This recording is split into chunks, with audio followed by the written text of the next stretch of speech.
name is Gordon Koopman.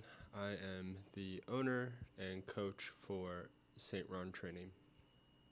It is the end of 2025, and every year, like clockwork in this business, you know it, I know it, this is the time when people are considering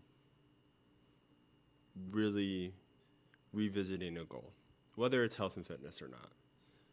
And today's video, what I want to focus on is, I want to say habit deviation would be the words I would use to explain what I'm about to explain. So I have a best friend. Like, all of my knowledge is his knowledge. And what he is going through, I think, is habit deviation. And how I would explain this is I gave him a plan. He followed the plan. He knows macros. He knows how to track his food. He knows what's good and what's bad. But listening to him talk about his roommate maybe being on more of a bulk, and he has started sort of deviating into the pattern of his roommate. Or you have the plan and you do it for 2-3 months and it works. And this can be like a very scary trap, because you know how to do the thing because you've done the thing. So, but we don't measure or think about often everything else going on in our life at the time that we maybe want to revisit a goal because it's a pain point, you know. You may want to revisit this in the new year, but I don't know, a million life experiences that could be stressful. You're gearing up, or you just bought a new home. You are having a new kid. You lost your job. So we have these personal pain points. And even though we have the knowledge of knowing what to do, we have a tendency to deviate away from it because we know it. So we just sort of kick the can. I don't know if that's the best way to explain it, but because we know how, we can focus on maybe the more immediate stressor and take care of that. But then, for example, if we are trying to lose weight, clean up the diet, work out more consistently, then that stuff all falls to the back burner. So again, really resetting into like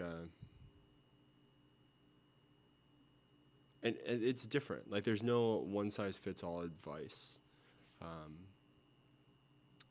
There absolutely isn't, but I think what is pretty one size fits all is you need to figure out your plan that works for you. And I think my favorite is reframing the idea that discipline is hard work. Discipline is just change, and to set change in motion, we just had to start doing the thing. So there are a ton of ways to start doing the thing. In regards to, say, tracking food, you leave the food scale out on the counter where you maybe normally set your plate when you portion out your food. And then instead of just randomly putting food on a plate, not knowing your portion sizes, the plate's already sitting on top of the scale, you zero it out. It's essentially just, it's taking an extra step, which isn't more work. It's more of like an awareness. And I think too, initially when we set up a plan or a diet, realizing that strict focus isn't sustainable. There are going to be ebbs and flows. And if you, I would say, are in a less educated space or a space of just high stress, it'd be great to have somebody on board to help you sort all that out and think for you and keep you accountable. But if you can start implementing things and you are known, like your personality, if you're the person that can just start ticking away at something and not see a result right away, then it's going to be easy for you. Like a bunch of resolutioners, New Year's resolutioners are going to get back into the gym, and people that enjoy going to the gym, a chunk of them complain about people crowding the gym. When in reality, we should be celebrating people that are trying to make this change. And then equally, if you are that gym goer, I want to challenge you to literally pick any new skill that you know nothing about, and maybe you don't even know if you like doing it. And do that as many days next year as possible. Let's see how long you stick with it. Okay, so first and foremost, habit deviation. Basically, if you know how to do it, remember that you know how to do it. And there's no shortcut, there's no workaround. There might be little tricks and tips that make it a little easier, but the way that we get that insight is by doing more of what we know worked, right? So it's doing the thing, and it may have shifted in our head to something that we don't enjoy doing anymore, but that doesn't change the fact that it creates the desired result that we want.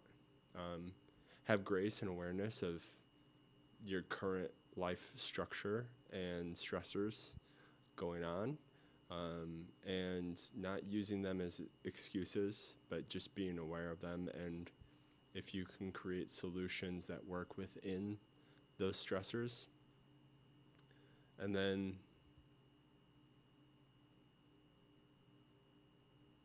if it doesn't happen this year, don't even think of it as like a year thing. Think of it as like a day-to-day thing. Because we miss a day, and I think myself, I'll internally beat myself up. But in reality, it's just I missed a day because a bunch of admin work for my business. It's the getting yourself to do it when you don't want to do it, because it's important to you. Because the question I usually propose to a lot of clients is like, what would you do if you loved yourself? And love is typically a long-term game. It's making decisions that are better for the long term and not the short term.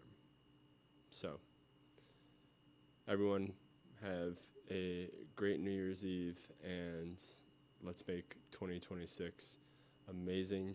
If you enjoy this content, subscribe, and if you need help with your coaching, I have a link in the description you can click on to apply for coaching.